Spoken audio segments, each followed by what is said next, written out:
Hello बच्चों, good evening. आज थी प्रकरण 4 पूરું કરીને પ્રકરણ 5 માં આપણે કૂદકો મારવાનો છે। ધીરે ધીરે બેસીને રોજની જેમ સરસ મજાનું પ્રકરણ 5 આપણે ભણીએ। ચાવતા ચાવતા રમતા રમતા શીખીએ। પ્રકરણ 5 દ્રવ્યની અવસ્થા। શું નામ છે પ્રકરણ 5 નું? તો દ્રવ્યની અવસ્થાઓ। શું નામ છે? દ્રવ્યની અવસ્થાઓ। ને એમાં પણ પર્ટિક્યુલર વાયુ અને પ્રવાહી। પ્રશ્ન થાય તમને અહીંયાથી સીધો પહેલો કે દ્રવ્ય એટલે શું? તો સિમ્પલી દ્રવ્ય એટલે પદાર્થ। તમે તમારી આસપાસ જે કંઈ જુઓ છો, જે કંઈ કે જે તમે તમારી આસપાસ જે કંઈ પણ વસ્તુ જુઓ છો કે જે દળ ધરાવે તથા જગ્યા રોકે એને દ્રવ્ય કહેવાય। કોને દ્રવ્ય કહેવાય બચ્ચાઓ? તમારી આસપાસ કંઈ પણ છે, તમારી આસપાસ જે કંઈ પણ છે કે જે દળ ધરાવે કે જે જગ્યા રોકે એને શું કહેવાય? દ્રવ્ય કહેવાય। અને એવા દ્રવ્યને ભૌતિક અવસ્થાઓને આધારે વર્ગીકરણ કરવામાં આવે। ભૌતિક અવસ્થાના આધારે, રાસાયણિક અવસ્થાના આધારે તો તત્વ, સંયોજન, મિશ્રણ, પણ ભૌતિક અવસ્થાઓને આધારે અહીંયા લખ્યું છે અવસ્થાઓ, પણ એ ભૌતિક અવસ્થાઓ। અને 5 ભૌતિક અવસ્થાઓ છે: ઘન, પ્રવાહી, વાયુ કે જે જનરલ રૂટીન છે, ઘન, પ્રવાહી અને વાયુ। અને બાકીની 2 જે અવસ્થાઓ છે એ કઈ? તો પ્લાઝ્મા અને BEC એટલે બોઝ-આઇન્સ્ટાઇન કન્ડેન્સેટ। આ બીજી 2 અગત્યની અવસ્થાઓ છે। આ 2 અવસ્થાઓ તો જનરલી કુદરતમાં તમને પ્લાઝ્મા કન્ડિશન ક્યાં જોવા મળે? તો સૂર્યની અંદરનો જે કોર એરિયા છે એ પ્લાઝ્મા કન્ડિશન છે। BEC તમે વાયુને ઠંડો પાડો તો પ્રવાહીમાં જાય, પ્રવાહીને ઠંડો પાડો તો ઘનમાં જાય, ને ઘનને પણ અતિ નીચા તાપમાને લઈ જાઓ તો BEC અવસ્થા આવે, બોઝ-આઇન્સ્ટાઇન કન્ડેન્સેટ। પણ છતાં બી અહીં તમને લિટરલી ચોખ્ખું કહી દીધું છે કે વાયુ અને પ્રવાહી અવસ્થા, વાયુ અને પ્રવાહી અવસ્થાની વાત કરી છે બાળકો। અહીંયા કઈ અવસ્થાની વાત કરી છે? પ્રવાહી અને વાયુ અવસ્થાની વાત કરી છે। તો સ્ટુડન્ટ, જે પ્રવાહી અને વાયુ છે એ સિવાય ઘન અવસ્થા ધોરણ 12 માં તમે પ્રવેશ કરશો એટલે સૌથી પહેલું ચેપ્ટર, આખું ફર્સ્ટ ચેપ્ટર છે ઘન અવસ્થા। 12મા ધોરણનું કેમેસ્ટ્રીનું પહેલું ચેપ્ટર છે ઘન અવસ્થા, ને આપણે 11મા ધોરણમાં આ 2 અવસ્થા ભણીને જવાનું છે, પ્રવાહી અને વાયુ અવસ્થા। હવે એમાંય આપણે શરૂ ક્યાંથી કરીશું? ખાસ કરીને વાયુ અવસ્થાથી શરૂ કરીશું। તો બાળકો, આજે તો આપણે ચેપ્ટરની પ્રસ્તાવનાથી ચેપ્ટર શરૂ કરીએ। ચેપ્ટરની પ્રસ્તાવના શું કહે છે? તો કે કોઈ પણ એક અણુ कोईपण एक अणु अर्थात એકાકી અણુ નો અભ્યાસ કરવાની ઈચ્છા હોય કોઈ કેમિસ્ટને, ધારો કે આ પાણીનો ગ્લાસ છે, તો આમાં પાણી નામનું દ્રવ્ય છે. હવે આ પાણી નામના દ્રવ્યમાં કોઈ વૈજ્ઞાનિકને ઈચ્છા છે તો શું પાણીના એક જ આટલા બધા બલ્કમાંથી પાણીના એક જ અણુનો અભ્યાસ કરવાની ઈચ્છા હોય તો એ શક્ય છે? આ પ્રશ્ન ઉપસ્થિત થાય તો એનો જવાબ આવે કે ના. કોઈ એક અણુને છૂટો કઈથી પાડવાનો?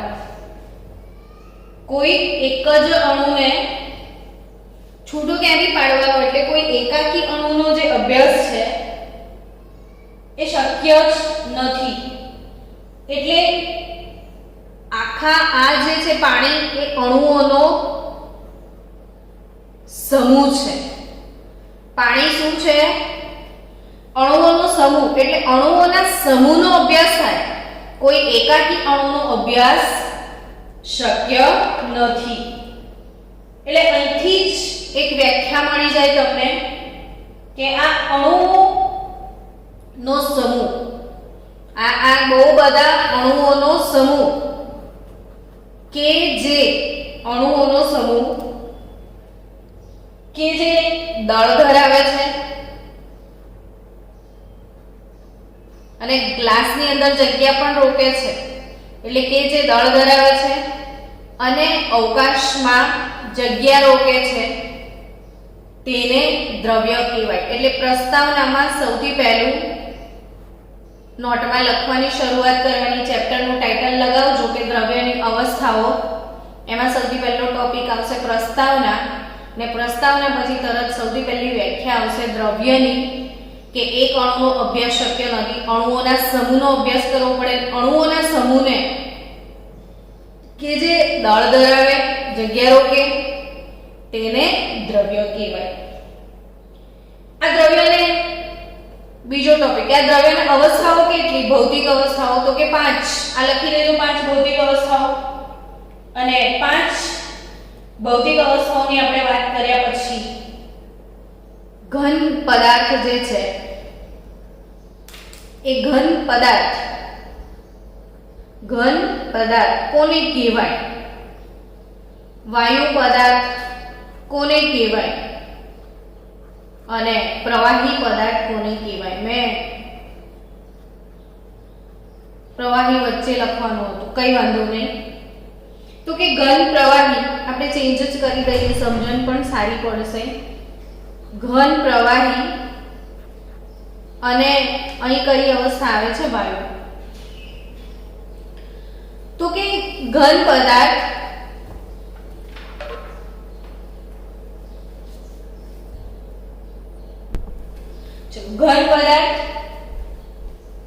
ઘન પદાર્થના ગુણધર્મોની વાત કરીએ તો ઘન પદાર્થ કેવો હોય? તો કે આપણે હમણાં શું કીધું કે એ અણુઓનો સમૂહ છે. ધારો કે આમે જુદા જુદા અણુઓ લીધા, તો આ અણુઓ જો બહુ જ સરસ રીતે ગોઠવાયેલા છે,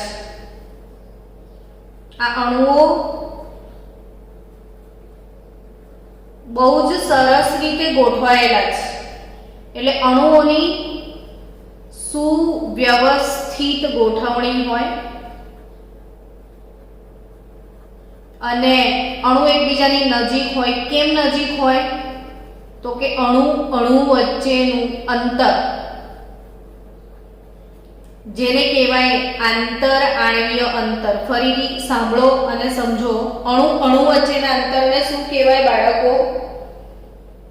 આંતર આણ્વીય અંતર. તો આ આંતર આણ્વીય અંતર ઓછા હોય, અણુ એકબીજાની નજીક હોય. જ્યારે પ્રવાહીની વાત કરીએ, આ સમજો બધું, હવે ખરેખર રિયાલિટીમાં કેમિસ્ટ્રી શરૂ થયું કહેવાય. તો આ અણુઓની જે વ્યવસ્થિત ગોઠવણી છે એ તૂટી જાય, અવ્યવસ્થિત થઈ જાય, બધા વિખેરાઈ જાય ને એકબીજાથી દૂર જતા રહે. તો તો એ લોકોને કોઈક પાત્રમાં રાખવા પડે. તો અહીં આગળ તમે નોટિસ કર્યું કે આ બે અણુ વચ્ચેનું જે અંતર છે એ અહીંયા જરા વધી જાય છે. હા કે ના? તો હા. તો એમાં શું કહેશો કે આંતર આણ્વીય અંતર ઘન કરતા વધારે હોય. જ્યારે તમે પ્રવાહી અને વાયુનો સીન દેખશો તો અરે અણુ એટલા બધા દૂર જતા રહે કે એને ઢાંકવું પડે, નહીં તો પાત્ર છોડીને બી બહાર જતા રહેશે. એટલે આંતર આણ્વીય અંતર અહીંયા ખૂબ જ વધારે હોય છે. ખૂબ જ વધારે હોય છે. સમજી ગયા? તમે નોટબુકમાં આ ખાસ મેન્શન કરજો બાળકો કે ઘન પદાર્થ તમે એને ફ્રીક્વન્ટલી આ ફિગર દોરો છો તો એના સાથે તમારું મગજ જોડાયેલું છે. મગજ એને સમજી રહ્યું છે કે અણુ અણુ અણુ ક્રમિક ગોઠવણીમાં છે, વ્યવસ્થિત ગોઠવણી છે, એના પરિણામે અણુઓ એકબીજાની બહુ નજીક છે. એટલે પદાર્થ આવો ઘન થઈ જાય છે, જડ થઈ જાય છે. અને ઘન કે જડ થવાના લીધે એની ઘનતા વધી જાય છે, ઘનતા વધે. સૌથી વધારે ઘનતા કોની? તો ઘન પદાર્થની હોય બાળકો. પછી આ જે અણુઓ વચ્ચે તમે ગરમી આપો. શું આપો? ગરમી, તાપમાન આપો. બરફ જે છે એને ગરમ કરો તો એની અંદરના આપણે ગઈકાલે ભણ્યા હતા કે પાણીના અણુ વચ્ચે આવી રીતે હાઇડ્રોજન બંધ હોય છે, હે ને? તો આ જે પાણીના અણુ વચ્ચે હાઇડ્રોજન બંધ હોય છે એ હાઇડ્રોજન બંધ તૂટી જાય, ગરમી આપો તો તૂટી જાય. એટલે કણો એકબીજાથી છૂટા પડી જાય ને છૂટા પડી જાય તો બરફ પાણીમાં રૂપાંતરિત થઈ જાય. પણ તમે પાણીને હજી વધારે ગરમ કરો તો કણો એકદમ હલવા લાગશે આવી રીતે, તો હજી વધારે છૂટા પડી જશે અને વાયુમાં રૂપાંતરિત થશે. આ બધી વાતો કેવી નાના બાળકોને ચોથા ધોરણની પર્યાવરણમાં શીખવાડવામાં આવે છે. પણ આપણે રિપીટ કરી લઈએ એટલે એક વખત તમને પાછું બાળપણ યાદ આવી જાય. તો ઘન, પ્રવાહી ને વાયુ, આ ફિગર હંમેશા દોરવાની એટલે તરત યાદ આવે કે અણુઓ નજીક છે, અણુઓ થોડા દૂર છે અને અણુઓ બહુ વધારે દૂર છે. અણુ વચ્ચેના અંતરને શું કહેવાય? તો કે આંતર આણ્વીય અંતર કહેવાય. અણુ વચ્ચેના અંતરને શું કહેવાય છે? આંતર આણ્વીય અંતર. હવે આગળ વધીએ. તો આ જે આંતર આણ્વીય અંતર છે બાળકો, શું? આંતર આણ્વીય અંતર એ જ પદાર્થની અવસ્થા નક્કી કરે છે. ટૂંકમાં જે પદાર્થની ભૌતિક અવસ્થા છે, ઘન, પ્રવાહી કે વાયુ, એ કોણ નક્કી કરે છે?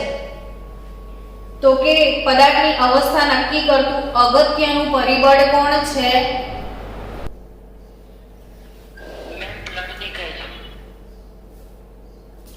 હવે મેં શું કરું યાર, આ બધી તકલીફ. પદાર્થની અવસ્થા નક્કી કરવા માટે ના અગત્યના પરિબળો કયા કયા છે? તો કે પદાર્થની અવસ્થા કોના આધારે નક્કી થાય? તો કે આંતર આણ્વીય આકર્ષણ બળોના આધારે નક્કી થાય. કોઈ પણ પદાર્થની અવસ્થા કોના આધારે નક્કી થાય? આંતર આણ્વીય આકર્ષણ બળ. મેં હમણાં જ તમને સમજાવ્યું કે આંતર આણ્વીય એટલે શું? સૌથી પહેલા તો એની વ્યાખ્યા લખી દઈએ કે આંતર આણ્વીય આકર્ષણ બળ એટલે શું? તો કોઈ એક અણુ છે, આ પાણીનો અણુ છે, બરાબર? હવે આ પાણીનો બીજો અણુ છે, તો આ અણુ વચ્ચે હાઇડ્રોજન બંધ રચાય છે એવું આપણે 2 દિવસથી ભણ્યા. એમોનિયાનો એક અણુ છે, તો આ એમોનિયાના અણુ વચ્ચે આ બે, એક એમોનિયાનો એક અણુ, એમોનિયાનો બીજો અણુ, તો આ અણુ વચ્ચે પણ હાઇડ્રોજન બંધ બન્યો. એમ કોઈ એક અણુ અને બીજા અણુ, આ બંને વચ્ચે જે આકર્ષણ નીપજે, આ આકર્ષણ છે, તો બે અણુ વચ્ચે જે આકર્ષણ નીપજે એને શું કહેવાય? આંતરાણ્વીય આકર્ષણ બળો કહેવાય. એટલે વ્યાખ્યા શું થાય કે અણુઓ વચ્ચે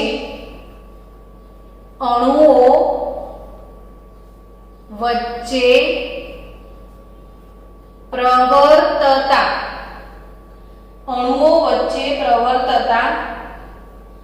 અતિ નિર્બળ આકર્ષણ બળોને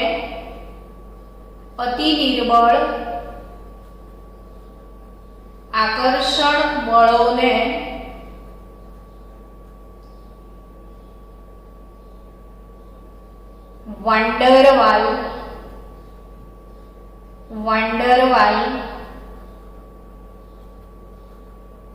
આકર્ષણ બળો કહેવાય.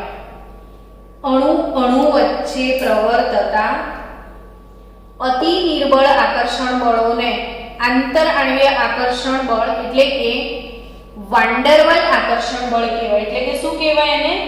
વાંડરવાલ આકર્ષણ બળ. અને યાદ રાખજો, એ સાર્વત્રિક હોય, અર્થાત દરેક જગ્યાએ એ લાગુ હોય. દરેક જગ્યાએ એટલે અણુ વચ્ચે હોય, પરમાણુ વચ્ચે હોય, કોઈ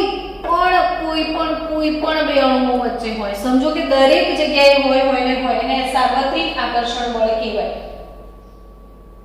દ્રવ્યની કોઈ પણ ભૌતિક અવસ્થા તમે લઈ લો, ઘન લઈ લો, પ્રવાહી કેવાય, કોઈ પણ ભૌતિક અવસ્થા હોય એમાં આ આંતરાણ્વીય આકર્ષણ બળો હોય જ. અને આંતરવાણ્વીય આકર્ષણ બળોનું બીજું નામ છે વાંડરવાલ આકર્ષણ બળ.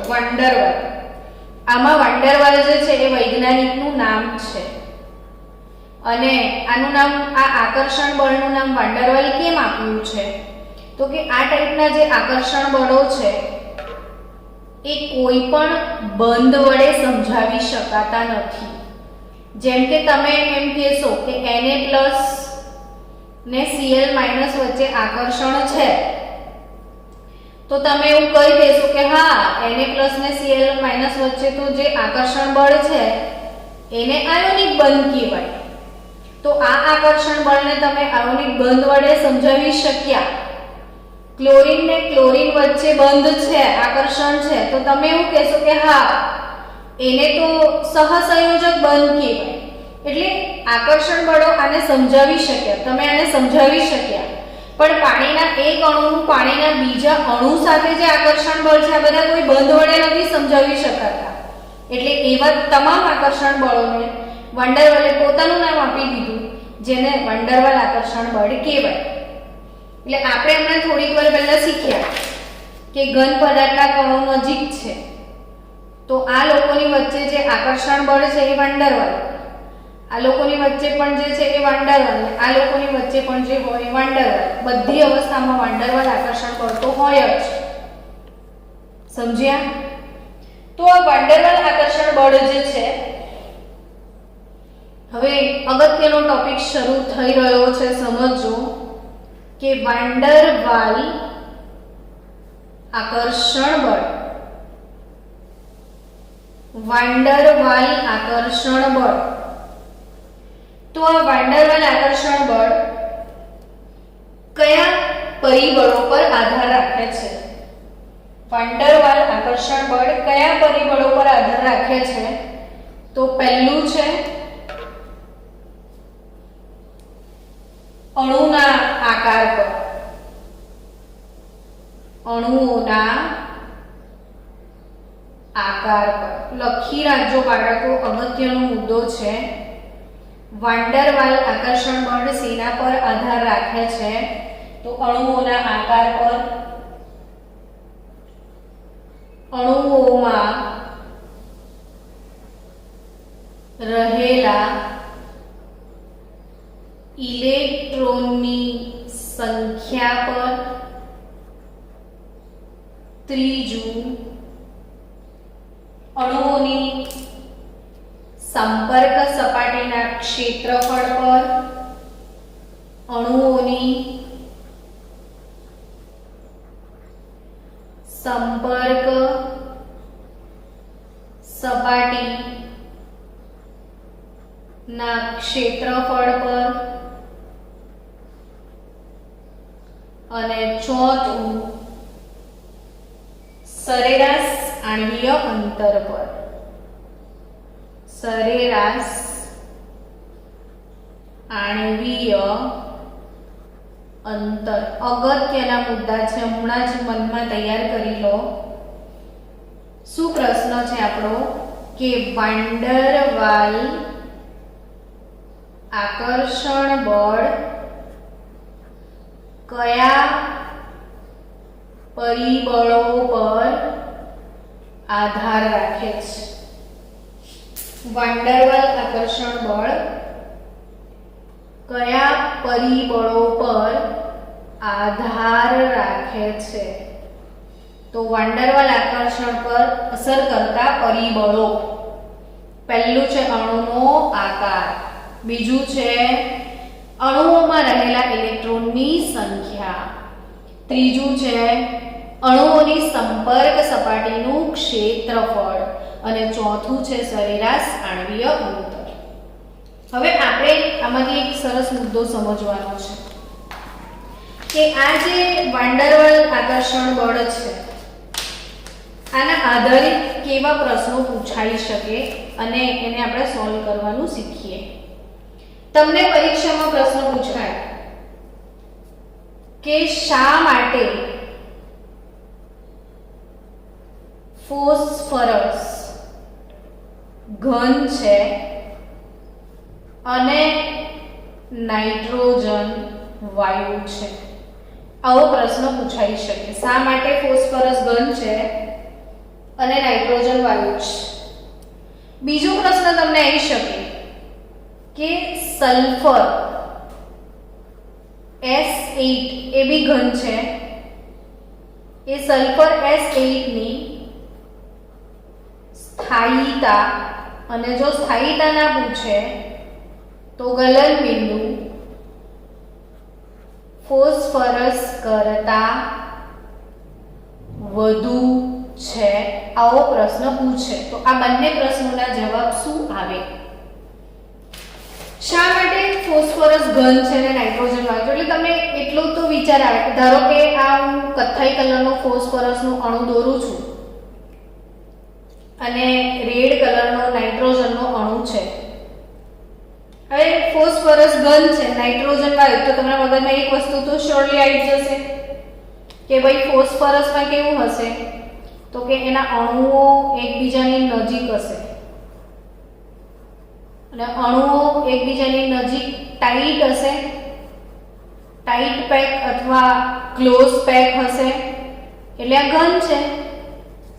ને નાઇટ્રોજન તો કે વાયુ છે, એટલે કેવી ઇમેજિનેશન આવે? વાયુ છે ને તો અણુઓ આવી રીતે દૂર દૂર હશે અને એને ડબ્બામાં પેક કરી રાખવો પડતો હશે. આવી ઇમેજિનેશન આવે કે ફોસ્ફરસ ઘન છે તો આવી રીતે ગોઠવાયું હશે, નાઇટ્રોજન વાયુ છે તો આવી રીતે ગોઠવાયું હશે. હવે આને બધી બીજી એક વસ્તુ તમે શ્યોરલી કહી શકો કે આમાં કણો બહુ નજીક છે અને આમાં કણો બહુ દૂર છે.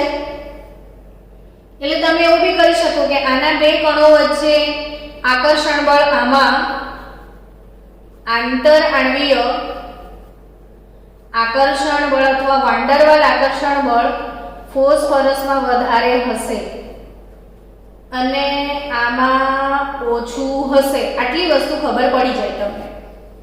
પ્રશ્ન પરથી તમારા જહેનમાં આટલી વસ્તુ ક્લિયર થઈ જાય કે ફોસ્ફરસ ઘન છે, નાઇટ્રોજન વાયુ છે. કેમ એવું છે? તો કે ઘન છે તો અણુઓ નજીક છે, વાયુ છે તો અણુઓ દૂર છે, આંતરાણ્વીય આકર્ષણ બળ વધારે છે, આમાં ઓછું છે. ક્લિયર? તો આવું કેમ છે? તો આવું કેમ છે એ સમજવા માટે તો એના પરિબળો સમજવા પડે. 4 પરિબળો છે. હવે આપણે ફોસ્ફરસની વાત કરીએ તો જે ફોસ્ફરસ અણુ છે એનો આકાર કેવો છે એ સમજીએ. P4 અણુનો આકાર સમજી લઈએ આપણે કે ફોસ્ફરસ, તમે પણ દોરજો મારી સાથે, સમચતુષ્ફલકીય આકાર છે ફોસ્ફરસનો અને 4 ફોસ્ફરસના પરમાણુ જોડાઈને આવો સમચતુષ્ફલકીય આકાર બનાવે છે. અને ફોસ્ફરસના 4 પરમાણુ એટલે કુલ ઇલેક્ટ્રોન કેટલા? તો કે 4 અને ફોસ્ફરસનો પરમાણુ ક્રમાંક 15 છે. ફોસ્ફરસમાં 15 ઇલેક્ટ્રોન હોય એટલે 15 ગુણ્યા 4 તમે દેખશો તો કુલ 60 ઇલેક્ટ્રોન ફોસ્ફરસમાં છે. જ્યારે નાઇટ્રોજનની વાત કરીએ તો N ટ્રિપલ બોન્ડ N, બસ આવડો જ રેખીય. અને ઇલેક્ટ્રોનની સંખ્યા કેટલી? તો કે નાઇટ્રોજનનો નંબર 7 છે તો 2 ગુણ્યા 7 કરશો તો એમાં 14 ઇલેક્ટ્રોન છે. કેટલા ઇલેક્ટ્રોન છે? એમાં 14 ઇલેક્ટ્રોન છે. હવે સલ્ફરનો બી દોરીએ આપણે.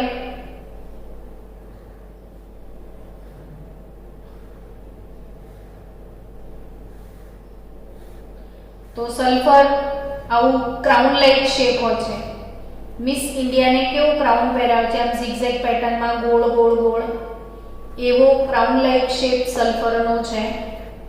જ્યારે આપણે શેપ દોરીએ તો મગજમાં ખબર બી પડી જાય કે આ S8 સલ્ફરનો અણુ છે, આ ફોસ્ફરસનો અણુ છે. નાઇટ્રોજનનો અણુ દોરતા આવડી જવું જોઈએ.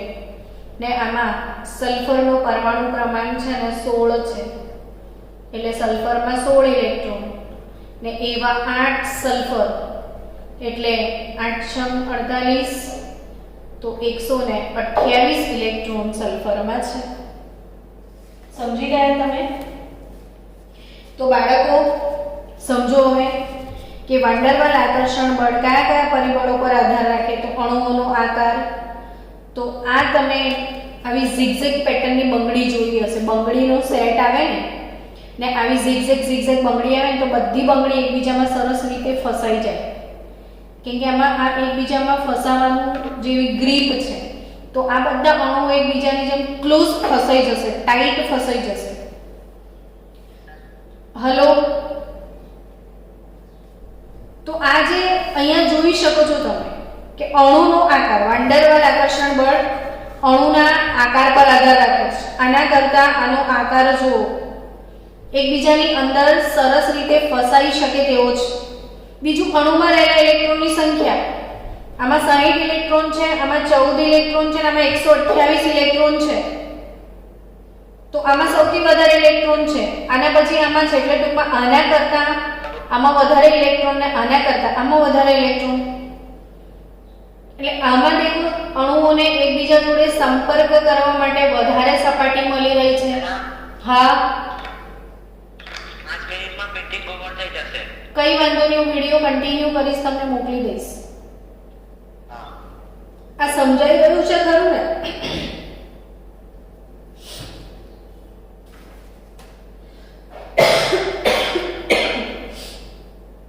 બાળકો,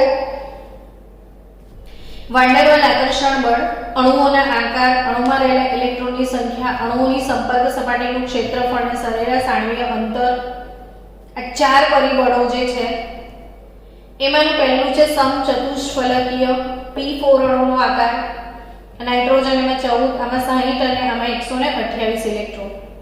તો લિટરલી તમે કહી શકો કે N2 ની સરખામણીમાં P4 માં વધારે ઇલેક્ટ્રોન છે ને એની સરખામણીમાં S8 માં વધારે ઇલેક્ટ્રોન છે. આમાં 14 છે, આમાં 60 છે અને આમાં 128 છે. સંપર્ક, આ ઇલેક્ટ્રોનની વાત છે. સંપર્ક સપાટીના ક્ષેત્રફળની વાત કરીએ તો આ પણ એનો ક્રમ બી આ જ છે. અણુનો આકાર પણ સૌથી મોટો આનો જ છે. એટલે વાન ડર વાલ આકર્ષણ બળના ક્રમની વાત કરીએ તો નાઇટ્રોજન કરતાં વધારે આકર્ષણ ફોસ્ફરસમાં છે અને ફોસ્ફરસ કરતાં વધારે આકર્ષણ સલ્ફરમાં છે. એટલે નાઇટ્રોજનના અણુઓ આવી રીતે દૂર દૂર હશે. આ નાઇટ્રોજન, ફોસ્ફરસની વાત કરીએ તો એના અણુઓ નાઇટ્રોજનની સરખામણીમાં નજીક હશે અને S8 ની વાત કરીએ તો એના અણુઓ બહુ જ નજીક હશે, એકદમ ટાઈટલી પેક હશે. તો સૌથી વધારે કડક સલ્ફર હશે, એનાથી ઓછો ટાઈટ ફોસ્ફરસ, અને એટલે આ વાયુ છે, આ ઘન છે ને આ પણ ઘન છે, પણ આના કરતાં પણ આ વધારે ટાઈટ પેક છે. એટલે ફોસ્ફરસ કરતાં સલ્ફરની સ્થાયીતા વધારે છે. એટલે આને તોડવો હોય તો વધારે ગરમ કરવો પડે. માટે એવું કહી શકાય બાળકો કે મેં આગળ તમને બે પ્રશ્નો શેર કર્યા હતા કે ફોસ્ફરસ ઘન છે, નાઇટ્રોજન વાયુ છે. પરીક્ષામાં પૂછાય તો આ આકાર દોરવાનો, પછી એવું લખવાનું કે વાન ડર વાલ આકર્ષણ બળ આ 4 પરિબળો પર આધાર રાખે છે. પછી લખવાનું કે ફોસ્ફરસમાં 60 ઇલેક્ટ્રોન છે જ્યારે નાઇટ્રોજનમાં 14 ઇલેક્ટ્રોન છે. ફોસ્ફરસના અણુના આકાર નાઇટ્રોજન અણુના આકાર કરતાં મોટો છે, તેથી તેમાં સંપર્ક સપાટીનું ક્ષેત્રફળ વધારે છે, તેથી તેમાં આંતરઅણ્વીય આકર્ષણ બળ વધારે છે. માટે આ ઘન છે ને આ વાયુ છે. પણ જો આ બંનેનું પૂછાય તો આ બંનેના આકાર દોરવાના ને એવું લખવાનું કે આમાં 60 છે ને આમાં 128 ઇલેક્ટ્રોન છે. આના કરતાં આનો અણુ મોટો છે, એટલે આમાં આંતરઅણ્વીય આકર્ષણ બળ વધારે હશે, તેથી એ બહુ ટાઈટલી પેક થયો હશે. માટે એને પીગાળવા માટે વધારે ઊર્જા આપવી પડે, એટલે એનું ગલનબિંદુ ઊંચું છે અથવા એની સ્થાયીતા વધારે છે. તો આ થઈ આપણી વાન ડર વાલ આકર્ષણ બળોની વાત. હવે આ વાન ડર વાલ આકર્ષણ બળોના પ્રકારની ચર્ચા આપણે કાલે સવારે કરીશું. તો કાલે સવારનો જે ટોપિક છે એમાં શું હશે? વાન ડર વાલ આકર્ષણ બળોના પ્રકાર. શેની ચર્ચા કરીશું? વાન ડર વાલ આકર્ષણ બળોના પ્રકારની ચર્ચા કરીશું.